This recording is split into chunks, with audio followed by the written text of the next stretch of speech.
Ready for more cryptic bullshit?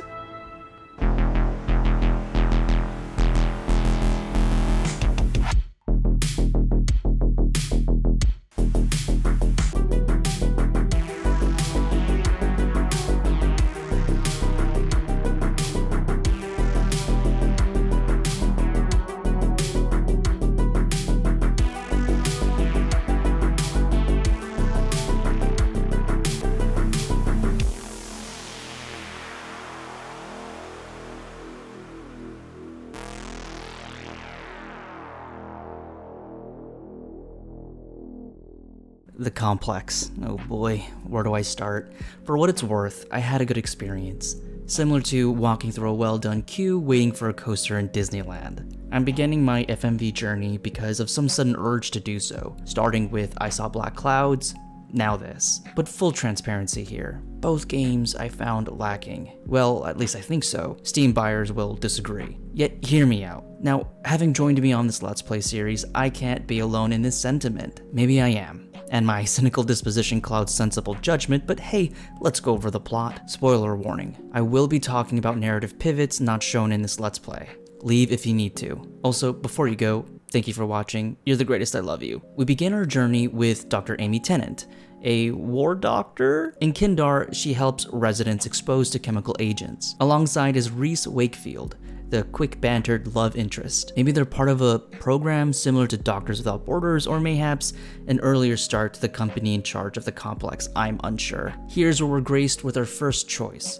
Save a pregnant woman or a young man about to enter university. The decision is ultimately insignificant, as there's no plot consequence when this moment is brought up later. Still, it serves to establish rhythm, patterns, and general premise for the player as to what to expect. Typically, 2 or more choices fly by the screen, while a yellow line, indicating the timer, shrinks.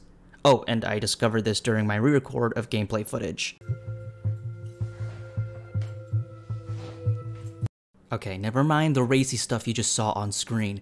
Did you just see that? The time runs out and the game pauses. This whole time, I thought you had to make a choice before the clock ran out. So earlier when I was going on about how the function of pausing on choices didn't work, apparently it did, but you had to let the clock go out? Why is that even a thing? Why do you have this graphic? Why couldn't you just say, hey, we have 2 separate things. One where the clock runs out, then the choice expires, or we don't even show you you're running out of time. And we're back. Look, I enjoyed this game's introduction, and I allowed myself to suspend much of my analytical knife because I was drawn in. However, we would skip over the years to present-day corporate doctor scientist Amy. Actually, I'm a doctor. No further character development in the moment that seems ace-critical to our main protag's journey. Weird, but fine, whatever, okay, we'll press on. Through this boardroom pitch, we discover our good old Amy has discovered, invented, solo-made nanocells, a miracle cure for cellular damage because sci-fi. Hey, I don't hate it, I'm a sucker for that kind of stuff too, but up to this point we know so little about our main protag, you could say she was an undercover agent for MI6 and I'd believe you. I'm with MI6. I'm gonna grab my identification. Why is this real? No one looked at the script with scrutinizing eyes and said, no, you can't just give her roles for the sake of convenience. I mean, you can, but I frown upon it. Big frown. The complex loses me when their story pacing is frantic, character development surface level, plot holes galore, and worse yet, your choices don't matter. Don't let 1 out of 9 fool ya. Maybe 2 or 3 actual, thoughtfully constructed endings. The fluff count is mini-scenes with a clip or 2 with a voiceover if I had to harken a guess. Here's a mega spoiler for you. War Dr. Amy was in on it the whole time, but did nothing to prevent it. Many people died because of it, and she's pretty much our hero. I cut a deal with the Secret Service once I found out about Natalie's actions. You knew already. Anything that happens in the lab I know about.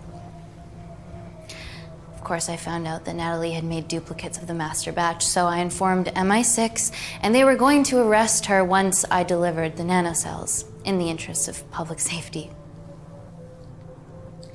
And then you happened. Also, Claire Mahik's plan for the nanocells, I'm still trying to get my head around that plan. What was she thinking? What was anyone thinking? Why is no one thinking? Why are you standing on that damn chair? The hammy approach of a super cure, big corporate, and often devastatingly terrible dialogue. Well, there weren't any blood-vomiting ladies on my tube line. Oh-wee! Is Kindar still a totalitarian state? Well, Uber doesn't offer a getaway car service yet, so...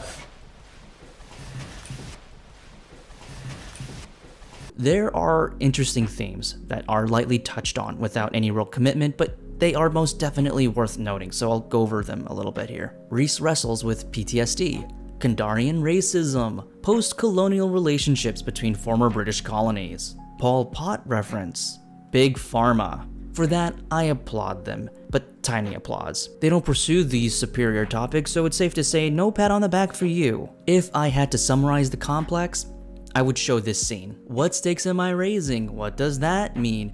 Why are both of them the same? Why does choosing Amy mean to kill them all? Fun scene, admittedly, but that's bad game design. No?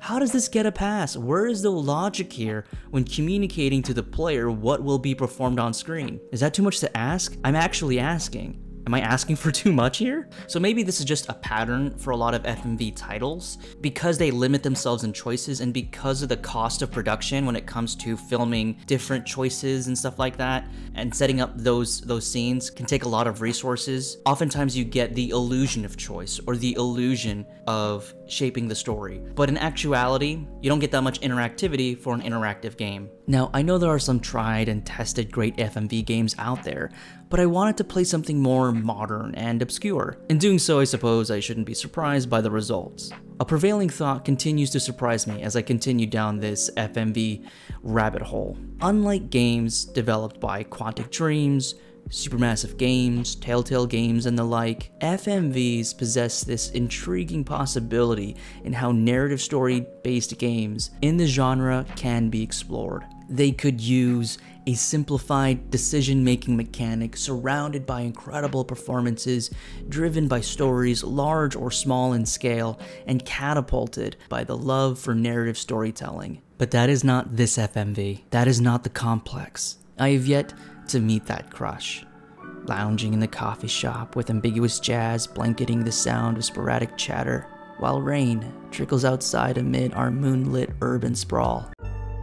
Am I even talking about the game anymore, or am I reflecting on my own crippling, suffocating sadness, the reality of my loneliness, surfacing when least expected? Tell us something we don't know, please. Alrighty, I will see all of you in the next one. Bye. Bye. Got enough? Not really.